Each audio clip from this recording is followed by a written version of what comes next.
সুপ্রিয় দর্শক, আপনাদের সবাইকে আমন্ত্রণ আপনাদের প্রিয় অনুষ্ঠান ২১-এর চোখে। প্রিয় দর্শক, আপনারা জানেন অনিয়ম, অপরাধ আর ব্যতিক্রমী বিষয় তুলে আনে ২১-এর চোখ। আর ২১-এর চোখ নিয়ে যথারীতি হাজির হয়েছি আমি হারুনুর রশিদ। দর্শক, কথা মতো আবারও হাজির হয়েছি মাল্টি লেভেল মার্কেটিং বা MLM নিয়ে। ঢাকা সহ সারা দেশে এরা গজিয়েছে ব্যাঙের ছাতার মতো। সবাই হিসেব দিচ্ছে টাকায় টাকা, ডানে টাকা, বামে টাকা, মাঝখানে পণ্য। দেশের ১৬ কোটি লোককেই যেন তারা নিয়ে আসবে এই ব্যবসায়। ঘরে বাইরে, ক্লাবে, আড্ডায় সবখানেই টাকার হিসেব। দর্শক, এই ব্যবসা এখন নেমেছে কথিত housing company, travel club, cooperative society. তাদের আছে ওয়েবসাইট, প্রশিক্ষণ কেন্দ্র, সুসজ্জিত অফিস, সবকিছু। আর আছে প্রতারণা। তাই টেলিভিশন ক্যামেরা দেখলেই অফিস ফাঁকা হয়ে যায়, দৌড়ে পালান অনেকে। দেখুন জেমসন মাহবুবের অনুসন্ধান। বাংলা মোটরের এফ হক টাওয়ার, এখানে আছে একটি মাল্টি লেভেল কোম্পানি যারা ব্যবসা করে হাউজিং এর।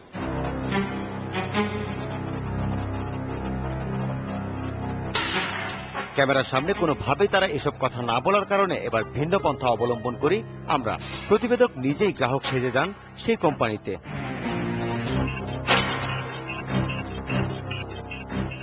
তাদের বোঝানোর পালা শেষ হওয়ার পরই কৌশলে ক্যামেরাম্যানকে আসতে বলি। এফ হক টাওয়ারের ৪ তলায় যায় ২১-এর ক্যামেরা।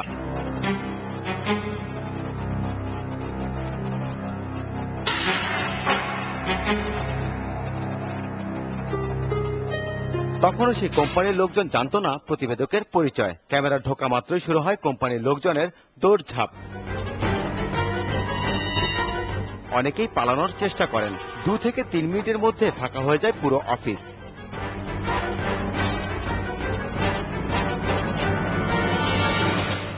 সেই অফিসের একটি কক্ষে অবস্থান করছিল প্রতিবেদক। তখনও প্রতিষ্ঠানের লোকজনের কাছে অজানা ছিল প্রতিবেদকের পরিচয়।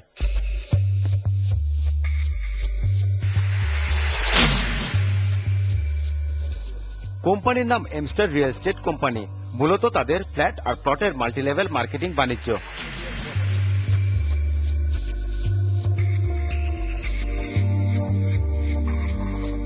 যিনি প্রতিবেদককে ব্যবসা বোঝানোর চেষ্টা করছিলেন তিনি নাকি এই প্রতিষ্ঠানের একজন বিনিয়োগকারী। মোটা অঙ্কের টাকাও বিনিয়োগ করেছেন এই কোম্পানিতে। $১৫,০০০ ইনভেস্ট করছি। $১৫,০০০। আপনি তো কোম্পানি জিনিস বুঝাইছেন আমাকে। আপনি তো আপনি আগে এই পরিচয় দিয়ে আসলে তো আমি তো আপনাকে বোঝাইতাম না। কেন?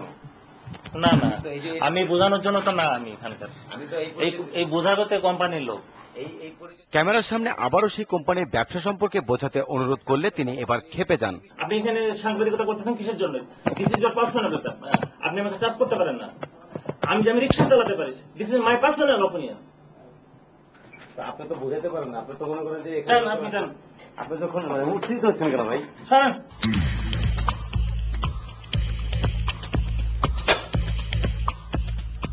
বের হয়ে যান কক্ষ থেকে। কিন্তু নাছরবান্দা প্রতিবেদক, তার কাছে জানার চেষ্টা চলে সেই কোম্পানি সম্পর্কে। তবে তিনি কোনো কথা না বলে ক্ষেপে যান প্রতিবেদকের ওপর। যখন আমি আসছিলাম আপনি আমাকে ইনভেস্টর মনে হয়েছিল যে ইনভেস্ট করাবো তাকে, তখন আপনি ইনভেস্টর কইছিল। আপনি তো একজন আসছেন, একজনের রেফারেন্স, আমাদের একজনের আরেকজন ইনভেস্টর রেফারেন্স আসছিলেন। I am a high pressure patient. So please don't disturb me. অবশেষে কোনো কথা না বলে বেরিয়ে যান একদম বাইরে। তখনও সেই প্রতিষ্ঠানে ছিল আরো অনেকেই। আমরা তাদের সঙ্গেও কথা বলি। আমি তো অফিসিয়াল না। আপনি এখানে কেন আসছেন? জি, কেন আসছেন? আমি এভাবে আইছি অফিসে। কিনতে আসছেন? কিন্তু আসিনি, কি করতে আসছেন? জানতে আসছি। ইনভেস্টর সম্পর্কে কি জানছেন আগে? এখনো ভালো জানি, আমরা নতুন এখানে। ততক্ষণে পাশের রুম থেকে হাজির হন প্রতিষ্ঠানের মালিক এমদাদুল হক। পদটা একটু পদবি জানালাম। ডিরেক্টর হিসেবে ডিরেক্টর হিসেবে। তাহলে আপনার সাথে কথা। চেয়ারম্যান সাহেব কে প্রতিষ্ঠানে? আপনি? তিনি এই কোম্পানি সব লেনদেন করেন ডলারে, আর তিনি ডলারের দামও ঠিক করেছেন। বাজারের দাম কমলে বা বাড়লে তাতে বাড়ে না কোম্পানির ডলারের দাম। প্রতি ডলারের দাম তিনি স্থায়ীভাবে ঠিক করে দিয়েছেন ৭৬ টাকা। আমরা যে সময় শুরু করছিলাম তো ওই সময় ৭৬ টাকা ছিল। কবে?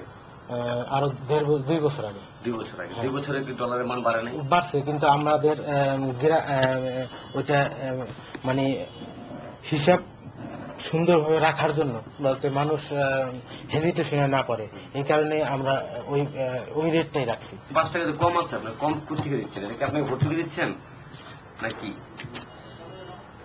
আসলে ডলার শব্দটার উপরে আমরা এটা একটা অ্যামাউন্ট দিয়ে দিছি, যে 76 টাকার বেশিও না কমও না। এরপর তিনি কাগজে কলমে আমাদের বোঝানোর চেষ্টা করে কোম্পানির হিসেব। তার হিসেব মতে প্রথমে একজনকে হতে হবে সেই কোম্পানির সদস্য, বিনিময়ে তাকে জমা দিতে হবে $5, অর্থাৎ 380 টাকা। এরপর শুরু হবে রাইট আর লেফট, মানে ডান আর বামের হিসেব নিকেশ। ডানে একজনকে সদস্য করলে বামেও বানাতে হবে একজন সদস্য। এভাবে ডান আর বাম মিলে গেলে যার মাধ্যমে ডান আর বাম পাশের লোক সদস্য হবেন তিনি পেয়ে যাবেন কমিশন। সেই কমিশন শতকরা 12 ভাগ। মেন ওয়ার্কিং প্ল্যান এইটাই, যে একজনের দায়িত্ব হলো মিনিমাম 2 জন ক্লায়েন্ট। এরা আসার কারণে যে লাভটা হইলো কোম্পানির, যে প্লট ফ্ল্যাট বিক্রি হইলো, যে অংশটা বিক্রি হইলো, তো সেই অংশের সে 12% লভ্যাংশ পাবে। তবে এই কোম্পানির কোনো প্রকল্প এখনো শুরু হয়নি। তারপরও তারা নাকি 1 বছর পর গ্রাহকদের দিচ্ছে বিনিয়োগকৃত টাকার দ্বিগুণ টাকা ফেরত দেওয়ার অফার। না, আসলে আমাদেরটা এরকম এমএলএম না, মানুষ বোঝে, মানুষ মনে করে এমএলএম। কারণ হয়েছে কি, আমরা কি করি, যে আপনি একটা ক্লায়েন্ট আনছেন, ঠিক আছে, আপনি একটা ইনকাম পাবেন। দর্শক, এবার আপনারা শুনবেন কিছু প্রতারিত মানুষের কথা।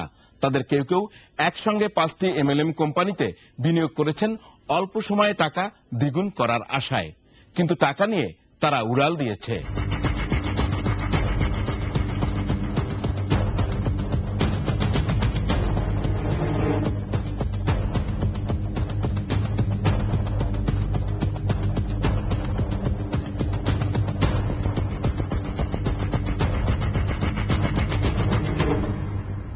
বান্ধবের মাধ্যমে করছি, মানে অনেক বোঝানোর পরে দিলাম। 6 মাসের প্ল্যান রাখলে ডাবল হবে, এবং প্রতি মাসে আপনাকে কিস্তি 6 কিস্তিতে আপনার প্রায় ডাবল, মানে এরকম ভাবে যে আপনার এই যে ব্ল্যাঙ্ক চেক দিবে বলে, আবার ক্যাশ মেমো দিবে, কোনো ভয় নাই। আবার শপিং মল করছে, ইয়াতে গিয়ে চলেন দেখেন। বান্ধবীর কথা মতো 1 বছর পর দ্বিগুণ টাকা ফেরত পাওয়ার আশায় এমএলএম কোম্পানিতে বিনিয়োগ করেছিল শিরিন সুলতানা। একটি কিংবা দুটি নয়, 5টি কোম্পানিতে। প্রথম এই যে ইউনিপেট ওয়েজে দিলাম, মনে হয় 2,10,000 প্রথম করছিলাম। আর্টেও কিছু রাখছিলাম, তা পাইছি, কয়েকটা কিস্তি পাইছি। আর আপনার ওই যে সেফ হইতে রাখলাম, আর রেবনেক্স তার 4 কিস্তি পরপরই তো বড় হলো। তবে তার বিনিয়োগ করা সব কোম্পানি এখন উড়াল দিয়েছে। তার কথা মতো কয়েকজন মিলে একটি কোম্পানি করে, আর তারা হাতিয়ে নেয় মোটা অঙ্কের টাকা। এরপর তারা হয়ে যায় লাপাত্তা। সেসব কোম্পানি কয়েকজন আবার এক হয়ে শুরু করে একটি নতুন কোম্পানি, আবার সেখানে লোকজনকে বিনিয়োগের প্রতি উৎসাহিত করে। ইউনিপে, স্পিক এশিয়া, তারপর আপনি সেফওয়ে, আর ওই যে রেবনেক্স, যে বড় বড় লিডারগুলিতে, ওরাই তো দেখা যায় যে ভেঙে ভেঙে ওরাই এই আবার নতুন করে প্ল্যান তৈরি করে, যে নামে 6 মাসের জন্য ব্যবসা করবে। দেখা গেল যে 6 মাস বা 6 মাসের আগেই 3-4 মাস অনেকে করে টাকাগুলো অনেক হয়ে যায় না, পরে নিয়ে হাতে চলে যায় আর কি। তারা প্রত্যেক গ্রাহককে কোম্পানির ওয়েবসাইটে দেয় একটি অ্যাকাউন্ট নম্বর, আবার সেখানে দেওয়া হয় পাসওয়ার্ড। চম্পট দেওয়ার পর বন্ধ হয়ে যায় সেসব ওয়েবসাইটও। ওরা ম্যারি নাম্বার দিতাম, ওটা স্টকে নিয়ে যেগুলো টাকা কয়েকটা পাইছি আর কি, বড় তো লাস্টটা পাইলাম। শিরিন সুলতানার মতো আরো অনেকেই এভাবে প্রতারণার শিকার হন এমএলএম কোম্পানিতে বিনিয়োগ করে। প্রথমে কিছু পাইছি, পাওয়ার পরে আবার আমি নতুন করে আরো কিছু দিই, দেওয়ার পর কিছুদিন পরে আর ওই টাকাগুলো আর নিতে পারি নাই। টাকা রাখছি পাওয়ার জন্য, এ পাইতেছে আমিও পাইতেছি, যাতে থাক। 3 মাস পরে কিন্তু লাভের টাকা দেওয়া হচ্ছে, তখন কিন্তু ওই পাবলিকের টাকা থেকে আবার লাভের টাকা দিচ্ছি। ওই দিয়ে কোম্পানির সমস্যা কিন্তু সৃষ্টি শুরু হলো। তারপরে কেউ 4 মাস থেকে যেতে পারে, যে ইনভেস্ট বেশি আসে 5 মাস বা সর্বোচ্চ 6 মাস, তখন বন্ধ হয়ে যায়। তারা জানান টাকা দ্বিগুণের লোভে পড়ে তারা বিনিয়োগ করে কোম্পানিতে, আর কোম্পানি তাদের বিভিন্ন প্রজেক্টের কথা বলে, গল্প বলে, তারা তা বিশ্বাস করে। বিশেষ করে যারা দেখাইছে যে এখানে স্টেভিয়া আছে বা স্টেভিয়ার গুণাগুণ এরকম, আমরা ওইখানে যাই নাই, না যায় আস্তে আস্তে দেখতে 1 মাস পরে কিছুটা করে 1 মাস পরে আমি এখানে বিনিয়োগ করি। মোটামুটি লাখানেক টাকা বিনিয়োগ করছি। ইনভেস্টের সিস্টেম ছিল, আপনি 1 লাখ টাকা ইনভেস্ট করলে প্রতি মাসে আপনার এখানে 33,000 টাকা করে পাবেন, মানে 6 মাসের দ্বিগুণ। বিনিয়োগকারীদের একজন আবুল হোসেন, যিনি বেভেনেক্স কোম্পানির কক্সবাজারে প্রতিষ্ঠিত একটি প্রজেক্টে সরজমিনে দেখতে গিয়েছিলেন। বাস্তবে সেই প্রজেক্টে কোনো অস্তিত্ব নেই, অন্যদের প্রজেক্ট নিজের বলে চালিয়ে দিয়েছে। তো ডাক্তার জাহানারা ফার্মে উনি নিয়ে গেলেন, উনি নিয়ে স্টিভিয়া তুলে দেখালো যে এটা স্টিভিয়া। তো বললাম এটা তো ওনার এইখানে উনি করতেছেন, রিসার্চ করতেছেন, তো মূলত আপনার বাগান কোথায়? তো বললো আমার বাগান এখান থেকে 40 মিনিট লাগবে, এটা পাহাড়ের বিশাল বড় এরিয়া। মূলত কোনো প্রজেক্ট নেই, মানে আমাদেরকে বুঝাইলো জাস্ট এমন প্রজেক্ট আছে। সেই 5টি এমএলএম কোম্পানি প্রতারণার পর লাপাত্তা হয়েছে। বেভেনেক্স, Safeway, Unipay U, Earth Distribution, Global Green, Speak Asia. তাদের মধ্যে গ্লোবাল গ্রিন 15 দিনের মধ্যে লাপাত্তা হয়ে যায়। তারা নিজস্ব চেক বইও চালু করেছিল। ইত্যাদি সার্টিফিকেট গুলো দেখাইছে, এই দেখানোর পরেই কিন্তু মানুষ আশ্বস্ত হয়। গ্রাহকদের বিনিয়োগকৃত টাকা দ্বিগুণের অফার, এই অফারকে লোভনীয় এক অফার মনে করে বিনিয়োগকারীরা লুফে নেন খুব সহজে। শেষ পর্যন্ত লাভের টাকা দূরে থাক, আসল টাকাও ফিরে পান না। কমিশন যা পাইছি তার চেয়ে বেশি ক্ষতি হয়েছে, কারণ আমরা তো তেমন বড় মাপেরই না। অনুমতি দেওয়ার পরে যদি বন্ধ করে দেয় তাহলে কত কত গ্রাহকের কত ধরনের ক্ষতিগ্রস্ত হইতেছে, একমাত্র যারা এই মনে করেন এই গর্তের মধ্যে পড়ছে তারাই বুঝতেছে। দর্শক, ঢাকায় রীতিমতো মাল্টি লেভেল মার্কেটিং এর ক্লাস হয়। সেখানে ছবি এঁকে হাতে কলমে বোঝানো হয় অল্প সময়ে টাকা দ্বিগুণ তিনগুণ করার হিসেব। সে কাহিনী আমরা জানবো। সুপ্রিয় দর্শক, বিরতির পর আবার ফিরে এলাম 21-এর চোখ নিয়ে। আপনাদের সঙ্গে আছি আমি হারুনুর রশিদ। দর্শক, এবার পর্যটন নিয়েও শুরু হয়েছে মাল্টি লেভেল মার্কেটিং। উদ্দেশ্য ভ্রমণ নয়, মুরগি জোগাড় করা আর কমিশন নেয়া। তারা আবার ব্যবসা করেন ম্যাট্রিক্স সিস্টেমে। দেখলে মনে হবে সবাই ব্যস্ত যেন পড়াশোনায়, কিন্তু বাস্তবে তা নয়। সবাইকে বোঝানো হচ্ছে এমএলএম বোর্ড।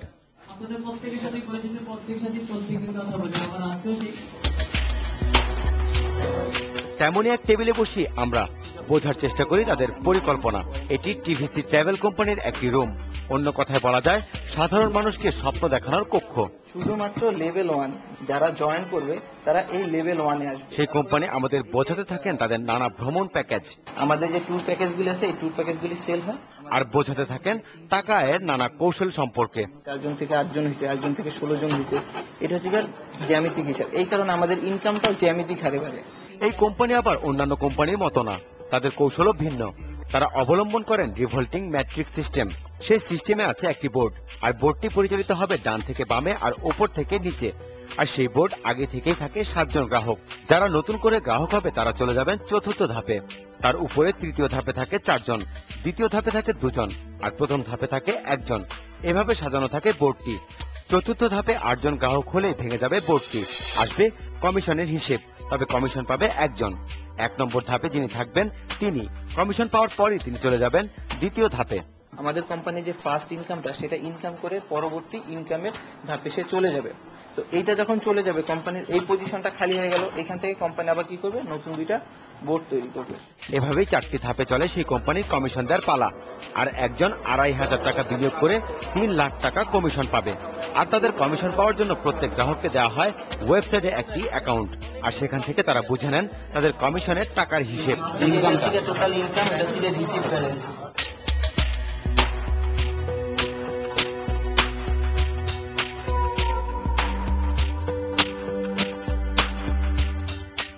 আমরা প্রথম দিন সেই বিষয় সম্পর্কে সেই কোম্পানির কর্মকর্তার সঙ্গে দেখা করতে চাইলেও দেখা মেলেনি তাদের।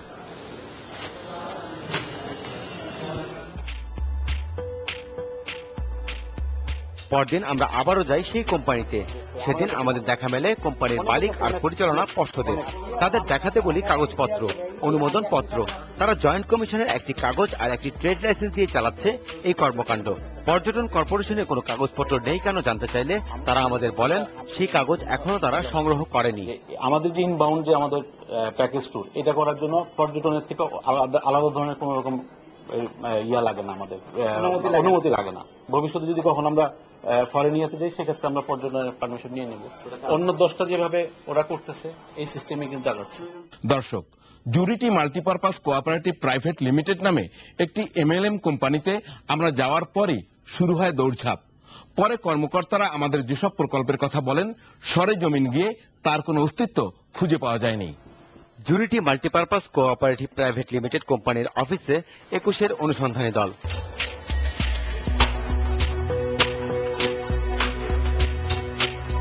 আমাদের অনুরোধ করে ভেতরে না যেতে।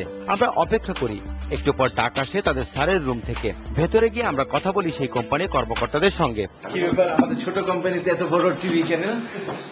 তারা আমাদের বোঝানোর চেষ্টা করে সেই কোম্পানির নানা দিক। এটাকে বলা হয় মাল্টিপারপাস কোঅপারেটিভ সোসাইটি। এক পর্যায়ে তাদের অনুমতি নিয়ে আমরা প্রবেশ করি সেই কোম্পানির অফিসে। খুব ফিটফাট অফিস, বেশ টাকা খরচ করা হয়েছে অফিসটি সাজাতে। এটি জুরিটি মাল্টিপারপাস কোঅপারেটিভ প্রাইভেট লিমিটেড কোম্পানির অফিস। ছোট ছোট পার্টিশন দিয়ে আলাদা করা আছে এক একজনের ডেস্ক, আর সেখানে থাকে একটি টেবিল আর দুটি চেয়ার। সেখানে বসে দেখানো হয় স্বপ্ন।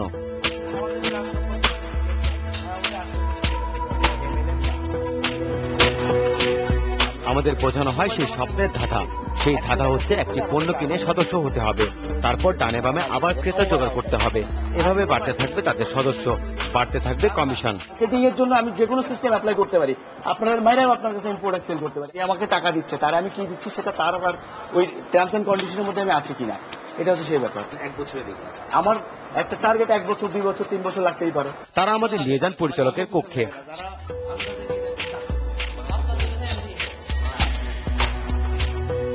সেখানে উপস্থিত ছিলেন সেই কোম্পানির আরো বেশ কয়েকজন কর্মকর্তা। কথা বলি তাদের সঙ্গে, জানতে চাই টাকা দ্বিগুণ তিনগুণ করা প্রসঙ্গে। তিনি দাবি করেন তার কোম্পানি কোনো এমএলএম কোম্পানি নয়, তবে তার মতে এই কোম্পানির পলিসির সঙ্গে এমএলএম এর কিছুটা মিল আছে। আমাদের জানান কোম্পানির পরিকল্পনার কথা। বির কাছে থাকলো, সেই কাছে থাকলো, কেমন? তো ও যত কিনবে ওর জন্য একটা 8% একটা কমিশন আমরা দিব। আমাদের ভালো কাজে জমিগুলো আছে সেটা কার্পোরেশনগুলো আছে সব প্রশাসন যদি বলেন যে মাল্টিপারপাস ভালো জিনিস কিনা, খুব ভালো। এই মাল্টি লেভেল যদি পরশু দিনকে আগামী সপ্তাহে আগামী মাসে সেট আপ হয়ে যায়, তখন কিন্তু আপনার প্রশ্নের ধরন এরকম থাকবে না। তারা আমাদের জানান তাদের প্রতিষ্ঠান আসলে একটি মার্কেটিং প্রতিষ্ঠান এবং তারা পূর্বাশা নামে একটি প্রতিষ্ঠানের অঙ্গ সংগঠন। তবে দুটি প্রতিষ্ঠানের অফিস চলছে একই অফিসে। আমরা দেখতে চাই বিদেশি সেই কোম্পানির সঙ্গে তাদের চুক্তিপত্র, তবে তারা তা দেখাতে পারেনি। তাদের দাবি এখনো তাদের সঙ্গে কোনো চুক্তি হয়নি। আমরা চায়না থেকে এলইডি বাল্ব আনবো, চার্জার আনবো, এসে পৌঁছালে আপনার এইসব কাহিনী শুরু হবে। এর আগে অলরেডি কি কন্ট্রাক্ট হয়ে গেছে? কন্ট্রাক্ট কিছু হয়েছে, হ্যাঁ, কিন্তু ফাইনাল হয়নি। চুক্তি হওয়ার আগেই তারা একটি পণ্যের প্যাকেটের গায়ে তাদের কোম্পানির নাম লিখিয়ে এনেছে। আমরা তাদের কাছে কোম্পানির অনুমোদনের কাগজপত্র দেখতে চাইলে সেদিন তারা কাগজপত্র দেখাতে ব্যর্থ হন। আসতে বলেন পরদিন।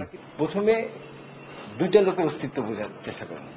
জুরিটি হচ্ছে একটা মার্কেটিং কোম্পানি যেটা ফাংশন করছে এখন থ্রু পূর্বাশার মার্কেটিং সে করছে, ও প্রোডাক্টের মার্কেটিং করছে।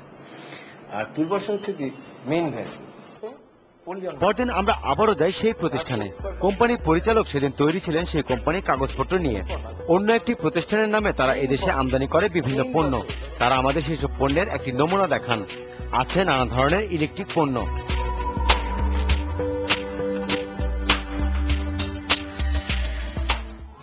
তারা আমাদের আরো জানান তাদের একটি প্রকল্প আছে ময়মনসিংহের ভালুকায়। 21-এর ক্যামেরা যায় সেখানে।